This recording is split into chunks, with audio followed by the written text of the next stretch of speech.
Right, let's talk Arsenal. Specifically that 5-1 demolition of Crystal Palace. I mean, what a statement, right? Yeah, no kidding. It was a proper London Derby beatdown. A year undefeated in London derbies now. That's got to feel good for the Gunners. Definitely. And, from a tactical perspective, it was fascinating to watch. So let's break it down, shall we? Do a deep dive, as Yeah. we like to do here, starting with, well, how can we not, Gabriel Jesus. 2 more goals today. Dude was on fire, like he never left. First Premier League goal since January, and he follows it up after that midweek hat-trick. Some players just have that knack, right? Absolutely. It's like finding that scoring touch again and just running with it. You got to think, Arteta had to be tempted to rest him after such a long goal drought, but he clearly saw something in training.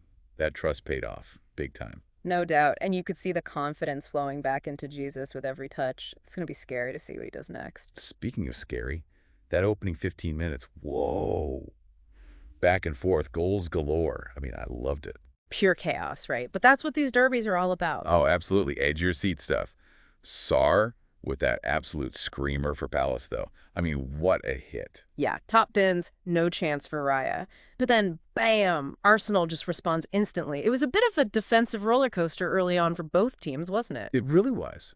I mean, think about that Mateta chance. If Raya doesn't make that save, who knows how the match unfolds? That's Premier League football for you. And while we're talking defense, those Arsenal corners, oof, they look dangerous every time. Absolutely. Palace just couldn't deal with that aerial threat. And then Havertz, not the prettiest goal, but he was there to clean up the mess. A poacher's finish. Sometimes it's not about the beauty, it's about being in the right spot at the right time. 100%. Havertz has taken some stick lately, so you know that goal's got to feel good for him. Oh, yeah, definitely a confidence booster. He's been finding his feet in this Arsenal system, and that goal shows he's starting to understand those attacking movements. Remember, he's not just a goal scorer, he brings so much more to the table with his link-up play. Totally. And then from that point on, it felt like Arsenal just took control. Raya with a couple more big saves, and then that Martinelli goal. Wow. What a team move that was. Poetry in motion. And, you got to give credit to Rice there. That driving run from midfield, that perfectly weighted pass, he's just everywhere on the pitch. Yeah, he was immense. The guy's a machine. I mean, it's only a matter of time before he starts banging in goals regularly. Well, speaking of banging in goals, he did get one late in the match. I mean, how do you stop this guy? He does it all. I know. Sign him up for another 10 years, I say. But there was one big downer in that first half, right? Saka going off injured. Yeah, that was a heartbreaker.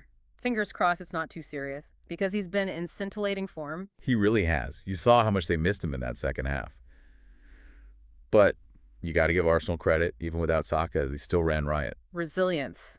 That's the sign of a champion, right? But the away clean sheet thing, it's still bugging me.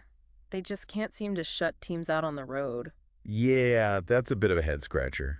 I mean, is it a concentration issue? Yeah. Personnel? Or just bad luck? Arteta needs to figure that out if they want to go all the way. Definitely. You can't keep relying on outscoring your opponents every game. Now, Crystal Palace, got to feel rough for them. They were on a decent run of form coming into this one, right? Yeah, they were unbeaten in 3, but that home form, yikes. Something just isn't clicking for them at Selhurst Park. It's strange, right? Because on the road, they've actually looked pretty good. Maybe the pressure of playing in front of their own fans gets to them. Who knows? It's definitely a mental thing, I think. They just seem to lack that same belief and swagger at home. Well, whatever it is, Vieira needs to fix it quickly if they want to climb up the table. Couldn't agree more. All right, final thoughts. Arsenal, title contenders. Come on, they got to be after this performance. I mean, Jesus is firing again, Rice is a monster, and they're winning even when key players are out. What's not to love? I'm with you. But it's a marathon, not a sprint. Yeah. Can they stay consistent? Can they avoid major injuries? Can they finally fix that away clean sheet issue? So many questions. I guess we'll just have to wait and see. This Premier League season is shaping up to be an absolute cracker. Couldn't said it better myself. Buckle up, folks. And that is a wrap on our deep dive into Arsenal's big win. Until next time, keep the football coming.